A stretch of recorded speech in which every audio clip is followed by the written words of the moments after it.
Hello friends, आप सभी का आपके अपने चैनल प्रियम श्रीवास्तव में एक बार फिर से स्वागत है। दोस्तों, आज की इस वीडियो में हम इलाहाबाद हाई कोर्ट टीयर 2 की तैयारी करने वाले छात्रों के लिए बहुत ही महत्वपूर्ण और उपयोगी जीके के क्वेश्चन लेके आए हैं, जो कि केवल इलाहाबाद की तैयारी करने वाले छात्रों के लिए ही मोस्ट इम्पॉर्टेंट है।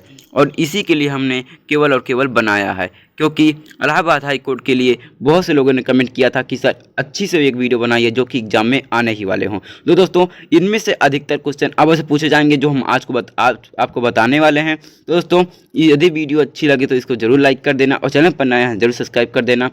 तो आइए वीडियो को शुरू करते हैं, और वीडियो को बिना स्किप किए देखना, क्योंकि वीडियो आप स्किप कर देंगे तो आपको कुछ भी समझ नहीं आएगा। तो चलते हैं अपने पहले क्वेश्चन पे। तो पहला क्वेश्चन है दोस्तों, किसी न्यायाधीश को एक न्यायालय से दूसरे न्यायालय में भेजने का अधिकार किसे प्राप्त है?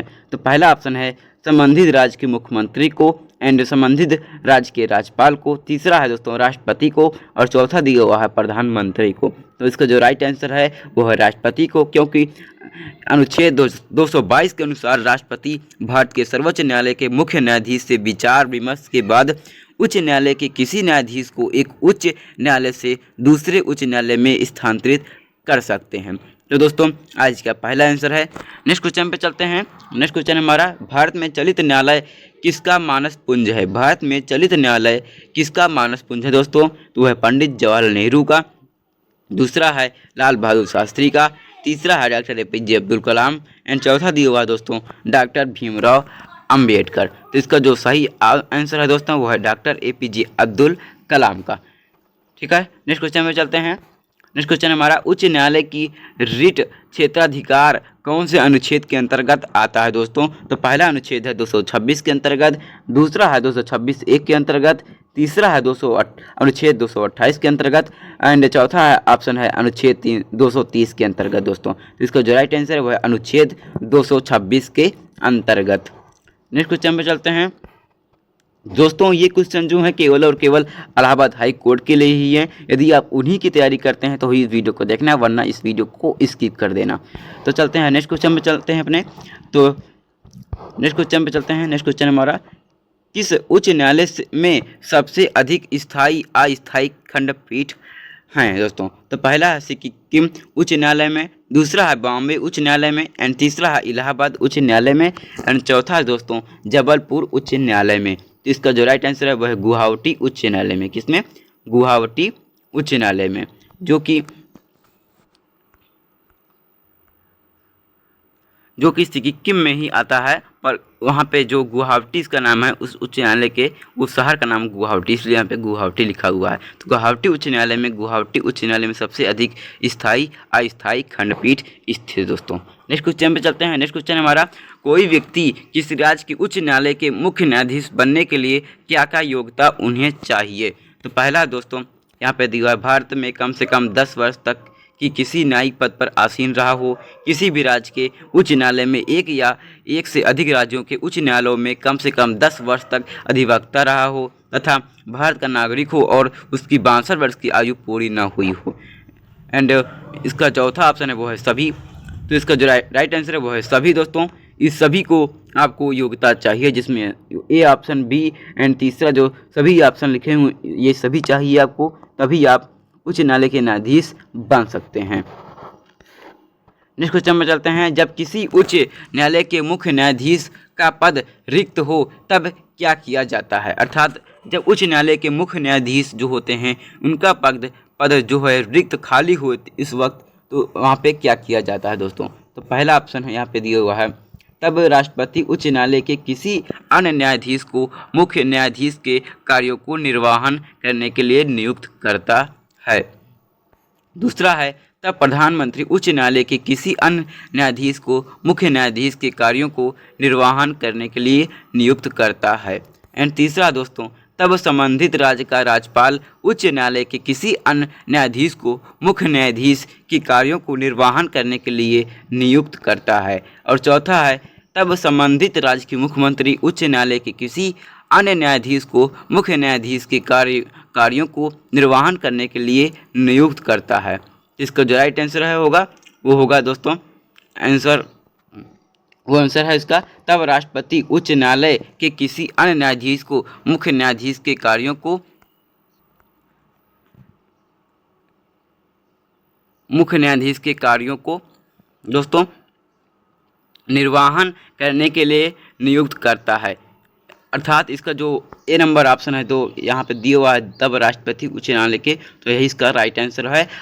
तो जब किसी उच्च न्यायालय के मुख्य न्यायाधीश जो होते हैं दोस्तों का पद रिक्त हो, जब उच्च न्यायालय के मुख्य न्यायाधीश अनुपस्थित ना हो या उनकी मृत्यु हो गई हो या अन्यथा अपने कार्यालय के कर्तव्यों का पालन करने में असमर्थ हो किसी कारणवश, तो कार्यालय के कर्तव्यों का पालन करने के लिए उच्च न्यायालय के अन्य न्यायाधीशों में से किसी एक न्यायाधीश को राष्ट्रपति उच्च न्यायालय का मुख्य न्यायाधीश घोषित कर सकता है। तो दोस्तों नेक्स्ट क्वेश्चन में चलते हैं। नेक्स्ट क्वेश्चन है भारत में कुल कितने उच्च न्यायालय हैं? भारत में कुल कितने उच्च न्यायालय हैं दोस्तों? तो पहला ऑप्शन है 23, दूसरा है 24, तीसरा है 25 और चौथा है दोस्तों वो है 31। तो इसका जो सही आंसर है वो है 25। कितने दोस्तों? वो है 25। वर्तमान में भारत में कुल 25 उच्च न्यायालय हैं। आंध्र प्रदेश के अमरावती में देश का 25वां उच्च न्यायालय स्थापित किया गया है। हाल ही में आंध्र प्रदेश उच्च न्यायालय की स्थापना 1 जनवरी 2019 को की गई थी। नेक्स्ट क्वेश्चन पे चलते हैं। नेक्स्ट क्वेश्चन हमारा 8 नंबर क्वेश्चन है, भारत के किस उच्च न्यायालय में न्यायाधीशों की संख्या सबसे कम है? दोस्तों कौन सा उच्च न्यायालय है भारत के, कौन से उच्च न्यायालय है जिनमें न्यायाधीशों की संख्या सबसे कम है? तो पहला है दोस्तों गुवाहाटी उच्च न्यायालय में, एंड दूसरा है बॉम्बे उच्च न्यायालय में, तीसरा है इलाहाबाद उच्च न्यायालय में और चौथा है सिक्किम उच्च न्यायालय में। दोस्तों तो जो सिक्किम उच्च न्यायालय है वहीं पर सबसे कम है। जो सिक्किम है वही इसका राइट आंसर है। नेक्स्ट क्वेश्चन पे चलते हैं। क्योंकि दोस्तों एक बात बता दें, इसमें जो भारत के सिक्किम उच्च न्यायालय है उनमें न्यायाधीशों की संख्या सबसे कम है। सिक्किम उच्च न्यायालय में कुल अब न्यायाधीशों की संख्या है वो मात्र 3 है। दोस्तों नेक्स्ट क्वेश्चन पे चलते हैं। अंडमान और निकोबार द्वीप समूह किस उच्च न्यायालय के क्षेत्राधिकार में आते हैं? किस न्यायालय के क्षेत्राधिकार में आते हैं दोस्तों? तो पहला है कोलकाता उच्च न्यायालय में, दूसरा है बॉम्बे उच्च न्यायालय में, तीसरा है इलाहाबाद उच्च न्यायालय में एंड चौथा है जबलपुर उच्च न्यायालय में। तो इसका जो सही आंसर है वो है कोलकाता उच्च न्यायालय में। कहाँ पे दोस्तों? कोलकाता उच्च न्यायालय में। क्योंकि अंडमान और निकोबार द्वीप समूह कोलकाता उच्च न्यायालय के क्षेत्राधिकार में आते हैं। कलकत्ता उच्च न्यायालय भारत का सबसे पुराना और उच्च न्यायालय है। यहाँ पर इसको भी ध्यान देने वाली बात है क्योंकि ये भी एग्जाम में आ सकता है कि सबसे पुराना उच्च न्यायालय कौन सा है। नेक्स्ट क्वेश्चन पे चलते हैं। भारत के किस उच्च न्यायालय में न्यायाधीशों की संख्या सबसे अधिक है? दोस्तों सबसे कम तो जो होता है वो अंडमान निकोबार द्वीप समूह में सबसे कम है। और देखते हैं सबसे अधिक कहाँ पे है। तो सबसे अधिक है, पहला ऑप्शन है गुवाहाटी उच्च न्यायालय में, दूसरा है बॉम्बे उच्च न्यायालय में, तीसरा है इलाहाबाद उच्च न्यायालय में और चौथा है जबलपुर उच्च न्यायालय में। तो इसका जो राइट आंसर वो है इलाहाबाद उच्च न्यायालय में सबसे अधिक है। भारत के इलाहाबाद उच्च न्यायालय में न्यायाधीशों की संख्या सबसे अधिक है। इलाहाबाद उच्च न्यायालय में कुल न्यायाधीशों की संख्या 160 है, जिसमें से 120 परमानेंट जज हैं और 40 एडिशनल जज हैं। दोस्तों आपको यह भी नोट कर लेना है क्योंकि एग्जाम में ये आ सकते हैं और इलाहाबाद वाला ये क्वेश्चन जरूर आ सकता है क्योंकि इलाहाबाद के ही क्वेश्चन ये यहाँ पे दिए हुआ है और इलाहाबाद में हाई कोर्ट की तैयारी कर रहे हैं तो उसमें पूछा जा सकता है 100%। नेक्स्ट क्वेश्चन पे चलते हैं। नेक्स्ट क्वेश्चन है 11 नंबर क्वेश्चन है, संविधान के किस अनुच्छेद के अनुसार संसद कानून द्वारा किसी राज्य के उच्च न्यायालय के अधिकार क्षेत्र में न्यायिक कार्यों के लिए केंद्र शासित प्रदेशों को सम्मिलित कर सकती है या उन्हें अधिकार क्षेत्रों से बाहर भी कर सकती है?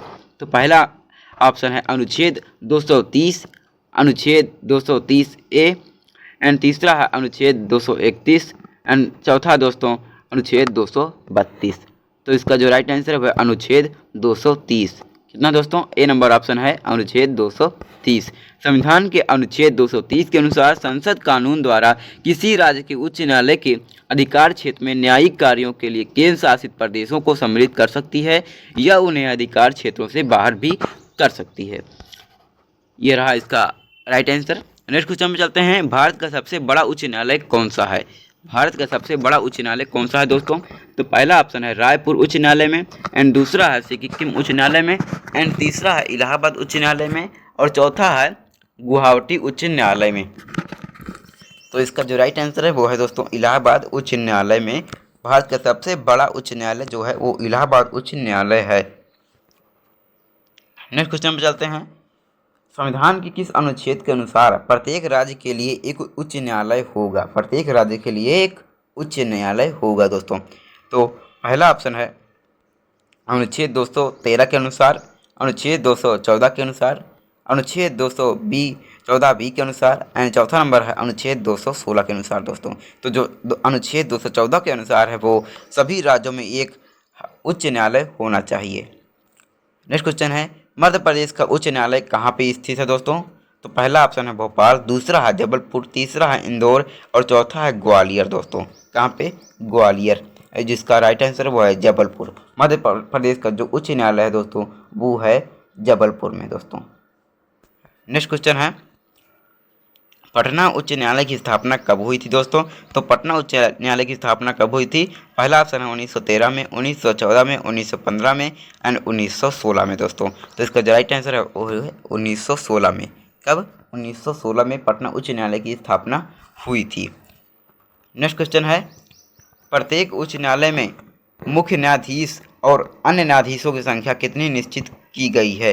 अर्थात मुख्य न्यायाधीश और अन्य न्यायाधीशों की संख्या कितनी निश्चित की गई है दोस्तों?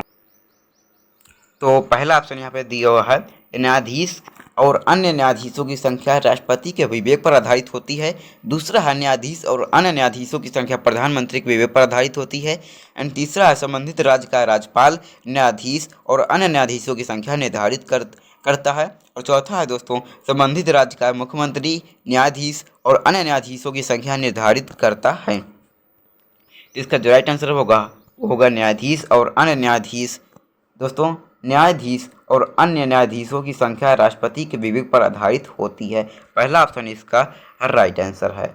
यहाँ पे जो पहला ऑप्शन दिया हुआ है राष्ट्रपति और अन्य न्यायाधीश की राष्ट्रपति के विवेक पर आधारित होता है।